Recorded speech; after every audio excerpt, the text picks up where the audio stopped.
Welcome. Today we are putting a true cinematic and cultural landmark under the microscope, the 1993 film Jurassic Park.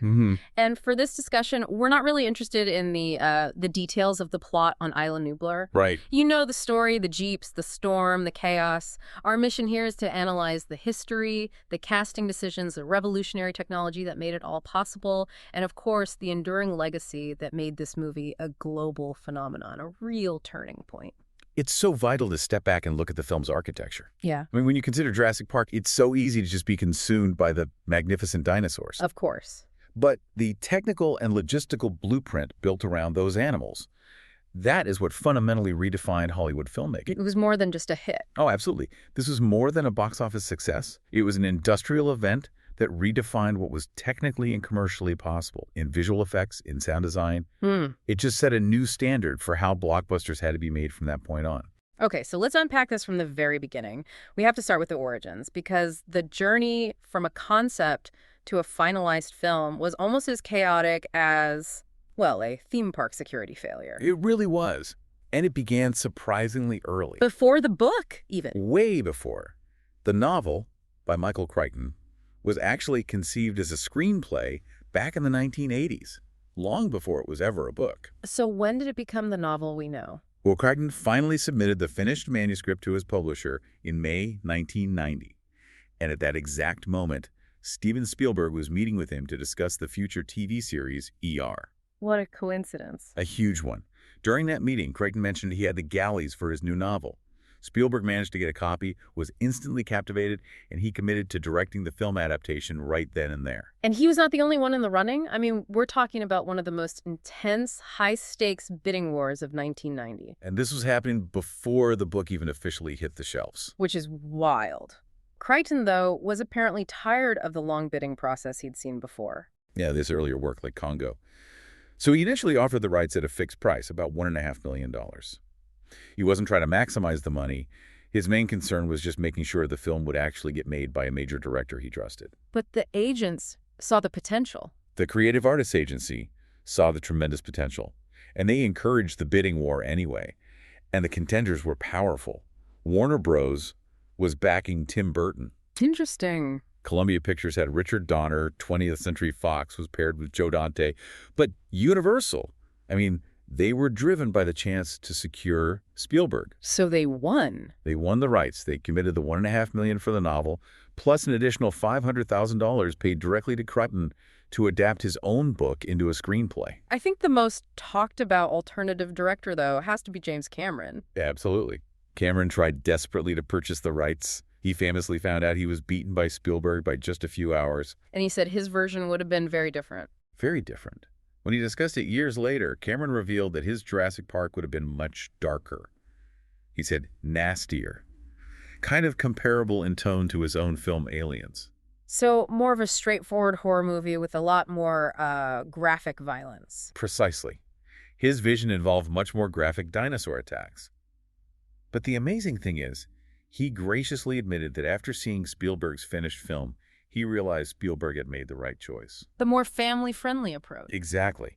Spielberg made a film that could be enjoyed by families and children, and that really elevated it beyond some niche sci-fi horror piece. It was crucial to its massive cultural footprint. So it's clear Spielberg's vision for the tone secured the project, but the journey to the final script was anything but smooth. Not at all. Crichton wrote that preliminary script as part of his deal, but he admitted he was profoundly exhausted with the subject matter. He was done with it. He told Spielberg he was so tired of the whole area and sick of his own characters. Malcolm, Grant, the dinosaurs, by the time he finished. He basically told Spielberg to hire someone else immediately to refine it. And this is where Malia Scotch-Marmot was brought in. That's right. And she started her work from scratch. She just tossed Crichton's draft aside. Her focus was not on the dinosaurs, but on refining the human element. Specifically that core theme, the fatal flaw of trying to control nature. How did she approach that? She wanted to visualize it.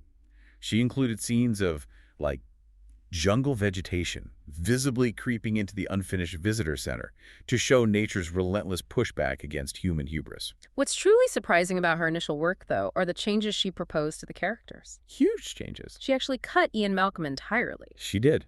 She incorporated his characteristics, the chaotician, the philosopher, into Alan Grant, who she felt was a little underdeveloped in the novel. Malcolm eventually came back, of course. He did. But the biggest and most philosophically important character overhaul was John Hammond. And this really speaks volumes about Spielberg's personal connection to the project.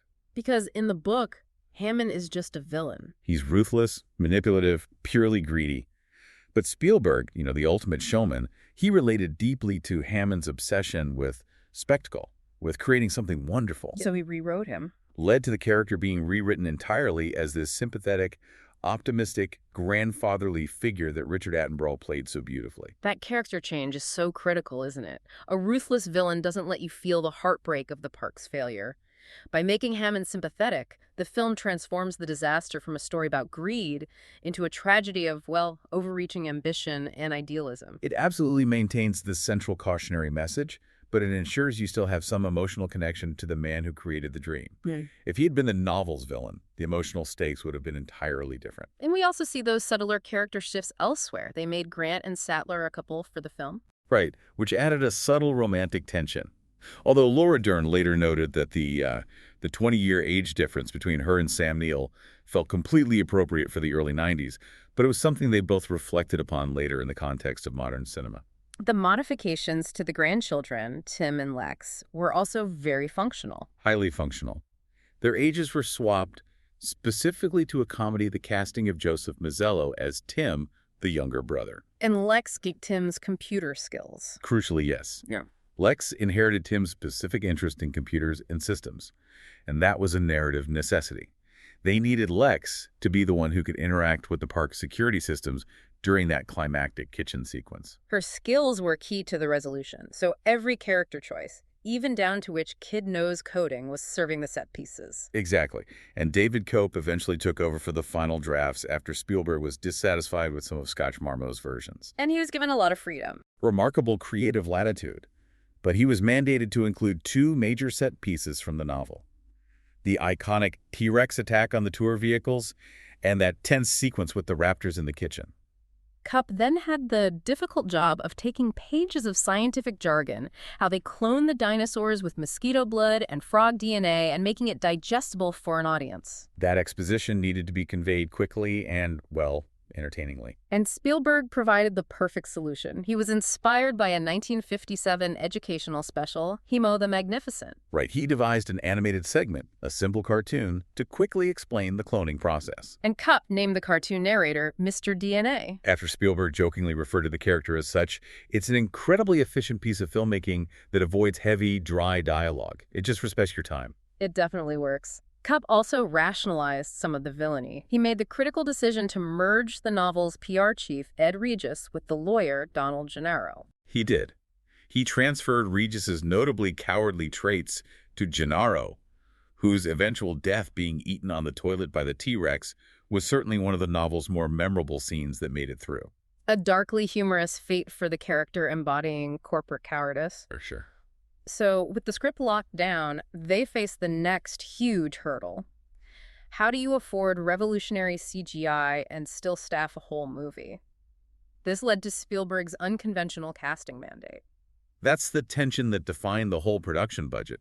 Spielberg estimated the cost of the effects would require most of the budget, which was initially around $56 to $63 million. So to manage that, he deliberately tried to avoid movie stars. That's what he said, yeah.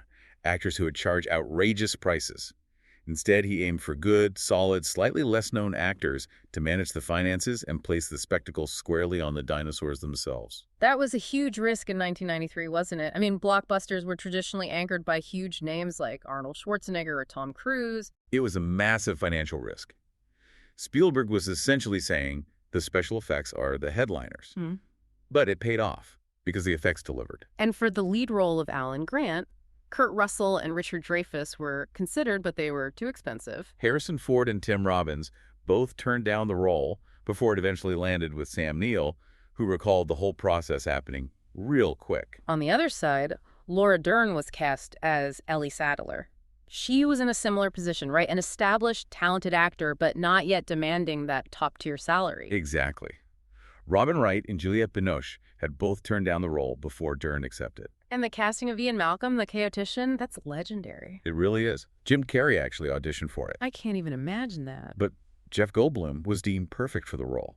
And notably, Keep only included Malcolm in the final script at Spielberg's insistence after Goldblum's dynamic audition just made the case for the character's retention. Goldblum has such a unique, quirky presence. He embodies the spirit of chaos theory almost physically. His performance is the necessary counterpoint to Grant's rigid scientific views. And we can't forget two key supporting roles. Richard Attenborough, who played John Hammond, hadn't acted in 14 years. He was hesitant to return. Very hesitant. But Spielberg insisted. He famously told him, "I can't see anyone else playing it but you." And that combination, an industry legend returning and Spielberg's personal insistence, it really solidified that sympathetic grandfather image they were building for Hammond. The casting process also had its fun moments. Ariana Richards, who played Lex, was cast after Spielberg saw her audition tape. Her scream, right? Her scream was so utterly convincing it reportedly woke his sleeping wife off the couch. And rounding out the key team members was Samuel L. Jackson, cast as Ray Arnold, the park's chief engineer. Jackson received the role after a suggestion from Whoopi Goldberg. And this was just before his massive rise to superstardom with films like Pulp Fiction. But while the casting process yielded some great success stories and funny anecdotes, it wasn't a universally positive experience for everyone involved. We have to note the experience of B.D. Wong, who played Dr. Henry Wu. That's right. Wong expressed dissatisfaction that his role was so drastically reduced compared to the novel, where Wu is a much more important and more sinister character. The one responsible for all the genetic engineering. Right. And Wong later publicly attributed the diminishing of his character's role to racism, noting that the only major Asian character was essentially relegated to a cameo explaining the DNA process. It's a sobering reminder that not every experience on a landmark blockbuster set is equitable or positive. It is. So those early production phases truly laid the groundwork. But the technical leap is where this film became an industry legend and transformed Hollywood forever. The logistical difficulty of what they attempted was just unprecedented. Absolutely. The technical execution demanded a whole new philosophy. Spielberg established a core rule for the entire crew. He banned the words monster and creature, insisted that they refer to the animals only as animals. This was essential to grounding the dinosaurs in the heightened reality that production designer Rick Carter was trying to achieve. They weren't fantasy beings. They were meant to be real flesh and blood animals. Carter made a point of avoiding the shallow, commercialized look that you see in theme parks. He wanted the park to feel like it was still under construction, avoiding that typical glossy finish. Even the iconic vehicles were part of this philosophy. They used 7 customized Ford Explorers, not the Toyota Land Cruisers from the novel modified by ILM and the veteran customizer George Barris. And the modification on the Explorers was just genius. They needed the tour vehicles to appear driverless for the shots inside the park. So they engineered the cars to be remotely controlled, with the actual drivers hidden in the trunk compartments, operating the vehicles with front-mounted cameras. It sounds like something out of a spy movie, but it was purely practical filmmaking magic. It was. The effects development, though, tells the true story of how Hollywood shifted. Initially, the plan relied heavily on practical effects. They were going to use Phil Tippett's Go Motion, A very sophisticated form of stop-motion animation that adds motion blur to make the movement smoother. And Tippett was an industry veteran. He was consulted even before the novel was published, so his work was central to the early vision. But everything changed. It changed because of the pioneering spirit of the animators at Industrial Light and Magic, ILM. An animator named Steve Williams secretly built a virtual T-Rex skeleton. Just on his own time. Right. He scanned schematics from the Royal Tyrrell Museum of Paleontology and animated a walk cycle. The goal was just to test the limits of CGI, which is only expected to handle things like the dinosaur stampede scene in wide shots. But when Spielberg, effects supervisor Dennis Muren, and the producers saw that photorealistic animation, this massive dinosaur walking and breathing digitally, they were just stunned. Completely stunned. They were so impressed that they scrapped the Go Motion plan entirely for the full-body dinosaur shots. And they pivoted the focus entirely to CGI. And that pivot led to Phil Tippett's now famous remark during a production meeting.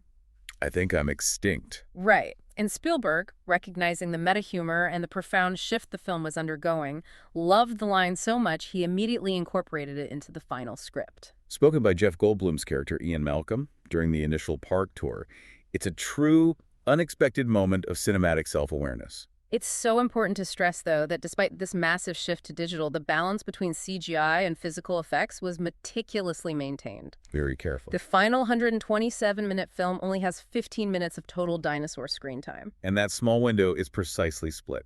Yeah? 9 minutes of incredibly detailed animatronics and just 6 minutes of CGI.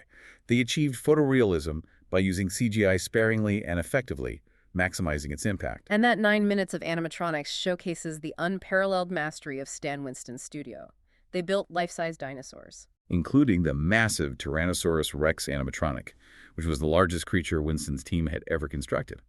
It stood 20 feet tall, 40 feet long, and weighed 9,000 pounds. The logistical complexity of using that gigantic hydraulic puppet was almost comical. The sheer weight and size made it basically immobile. The crew actually had to move the entire set around the dinosaur, rather than trying to move the animatronic itself.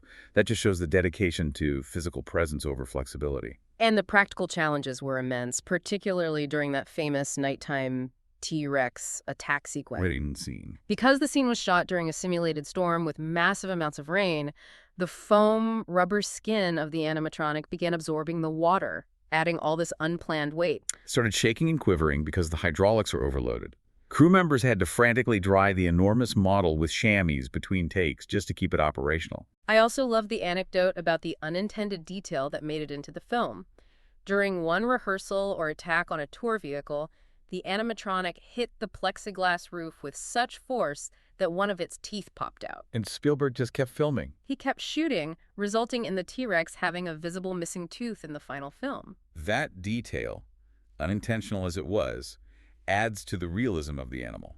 It feels like a real beast that breaks its tools. Speaking of the digital side, ILM created 52 CGI shots, including the pioneering use of digital face replacement for the first time ever in a film. In the film's climax, that intense fight between the T-Rex and the raptors in the visitor center was entirely digital. The set simply could not accommodate the weight and movement of the massive animatronic. The technology used to create those digital movements is fascinating, too. They didn't just animate from scratch, right? No, they needed a way to translate the physical understanding of movement that Tippett's traditional animators possessed into this new digital realm. And that's where the dinosaur input devices, or DIDs, came in. A crucial technological bridge. GE-80s were essentially small, physical armatures with motion encoders. Tippett's studio artists could manipulate these wireframe models almost like stop-motion puppets. So their movements were captured. The inputs captured their subtle, trained movements and translated them into wireframe models. ILM animators then took that digital input and smoothed it out, cleaning up the movement and adding the final texture and lighting. It was a perfect fusion of old-school physical artistry and cutting-edge digital technology.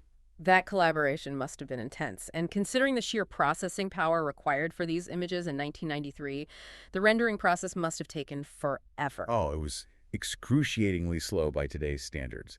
They were using workstations that seem ancient now.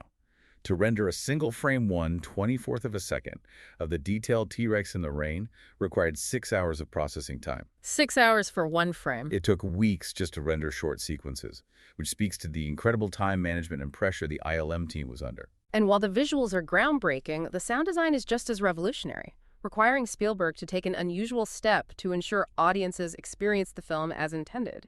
He was so focused on the auditory experience that he personally funded the creation of DTS digital theater systems for digital surround sound. To challenge Dolby. Exactly.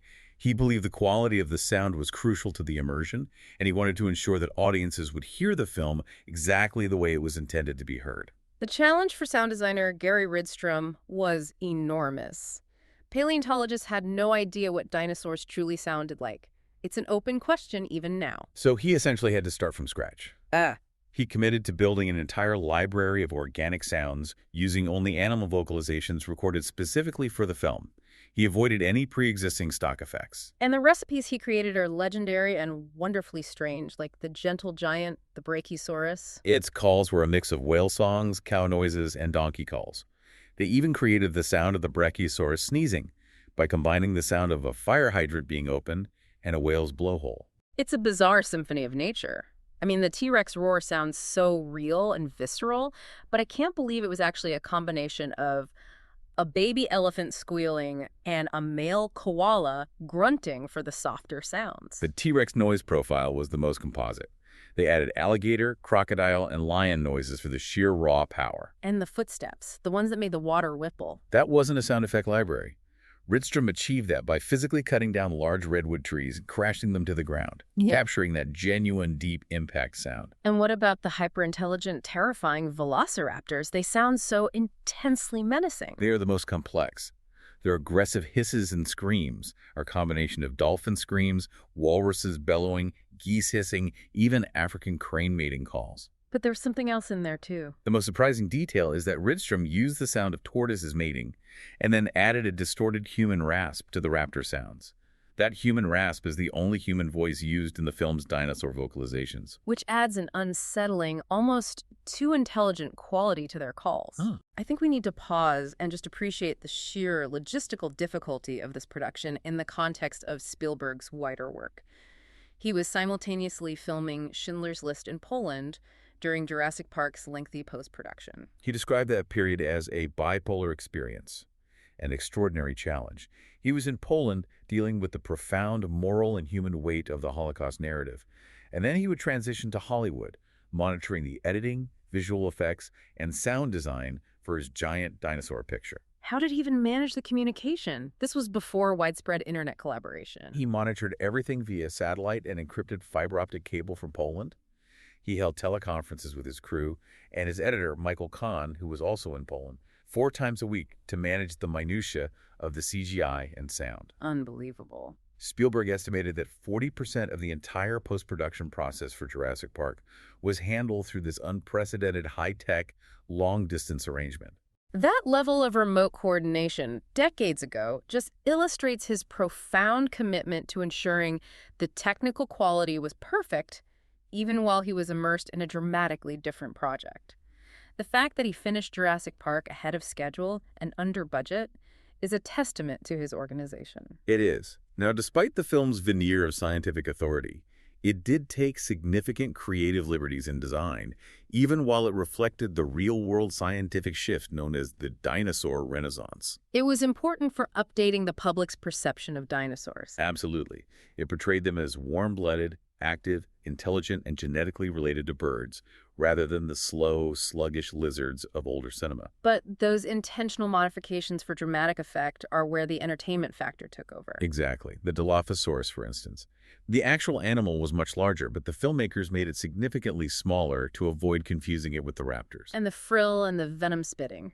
Entirely fictitious additions designed purely for cinematic flair and scare value. And the velociraptor itself is an example of creative adaptation that has confused the public ever since. Oh, for sure. The film's large, aggressive raptors were actually based on the Deinonychus genus, a related but much larger animal. Crichton chose the name Velociraptor because he simply thought it sounded more dramatic and menacing. But the timing of a real-world discovery was incredible. It was fascinating.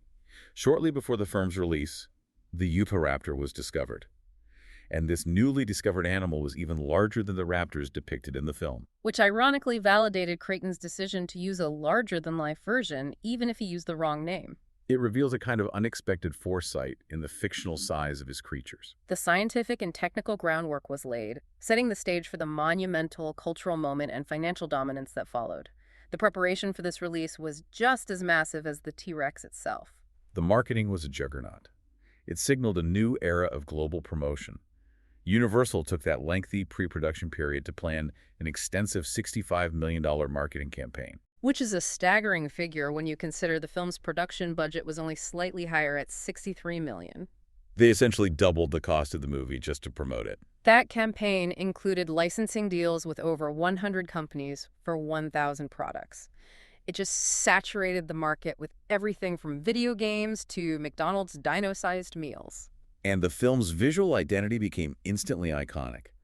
The logo, created by Sandy Cholera, was based directly on the skeletal diagram of the T-Rex drawn by Henry Fairfield Osborn in 1917. The one from the book cover. Right. That striking black and red design became a badge recognizable worldwide, creating instant brand recognition before audiences even knew the plot. It was also a competitive release, marketed heavily against its primary summer competitor, Last Action Hero. That contrast is so important for understanding the cultural moment. Last Action Hero was expensive and relied on an old formula, a massive star delivering self-aware action.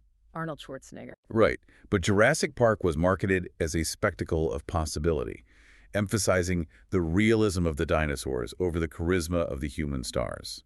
And when Last Action Hero struggled and Jurassic Park broke records, it became a clear signpost that audiences were prioritizing technical spectacle and vision over traditional movie star power. And the film's tagline, "An adventure 65 million years in the making," was a joke Spielberg made on set. About the genuine ancient mosquito preserved in amber that they used for John Hammond's walking stick. It's fantastic how a casual on-set comment became the official advertising hook for a billion-dollar property. And the financial results just speak for themselves. Jurassic Park premiered in June 1993 and became an immediate smash hit, grossing over $914 million worldwide in its initial run. It surpassed Spielberg's own E.T. to become the highest-grossing film of all time, holding that record until James Cameron's Titanic was released in 1997. The pace of its domestic box office was unprecedented, hitting $100 million in a record 9 days. And internationally, the success was historic. It was the first film ever to gross $500 million overseas. It set opening records in numerous countries like the UK, Germany, Japan, Australia. And its financial endurance proved to be remarkable decades later, when it was re-released in 3D for its 20th anniversary in 2013. Using the same company, Stereo D, that had successfully converted Titanic. It returned to the box office with phenomenal success, proving its enduring appeal. That 2013 re-release pushed the film past a major milestone.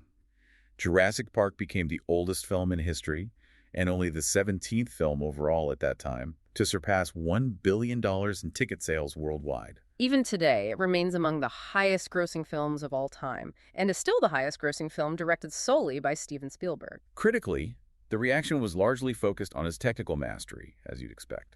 It received widespread acclaim, especially for its sound design, visual effects, and action sequences. But there was some critical pushback on the narrative side, a sense that the technical achievement may be papered over weaker character work. Yes.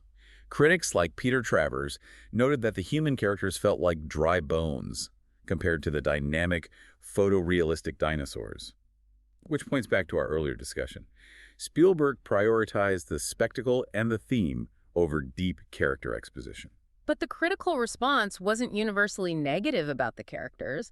There was acknowledgement of Alan Grant's quiet yet significant arc. Absolutely. Many critics focus on the effectiveness of Grant's transition, his journey from being hostile and kind of indifferent toward children to actively protecting Hammond's grandchildren.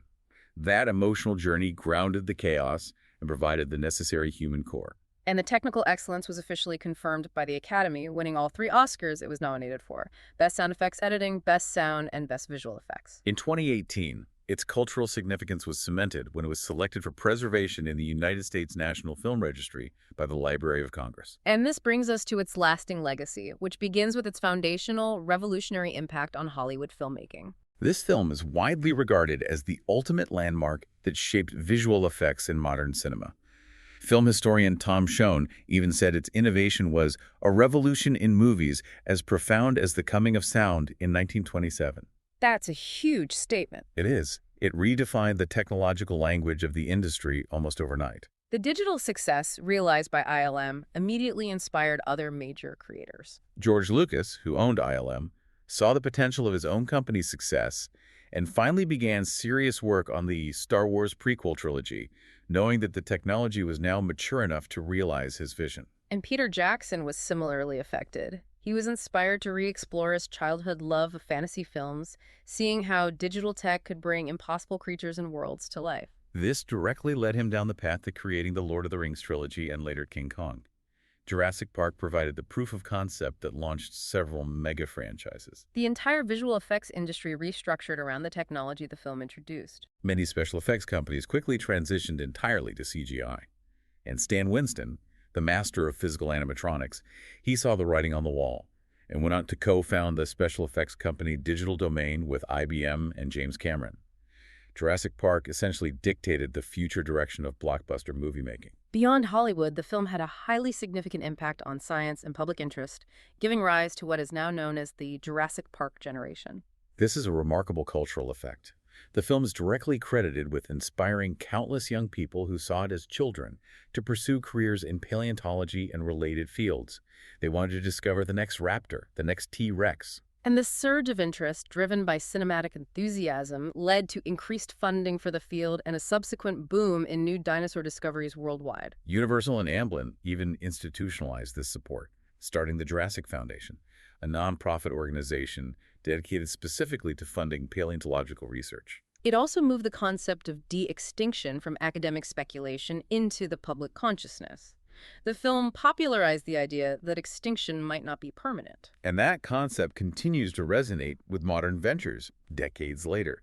You can look at Colossal Biosciences, which is currently using fragmented DNA techniques to actively try and bring back extinct species like the woolly mammoth and the dodo. The director of the upcoming film Jurassic World Rebirth even visited their labs, calling it the real Jurassic Park. It just proves that the film's central hypothetical premise, the possibility of bringing back the past, remains a profound scientific and philosophical fascination, inspiring real-world efforts. And of course, the cultural footprint extends well beyond science and cinema itself.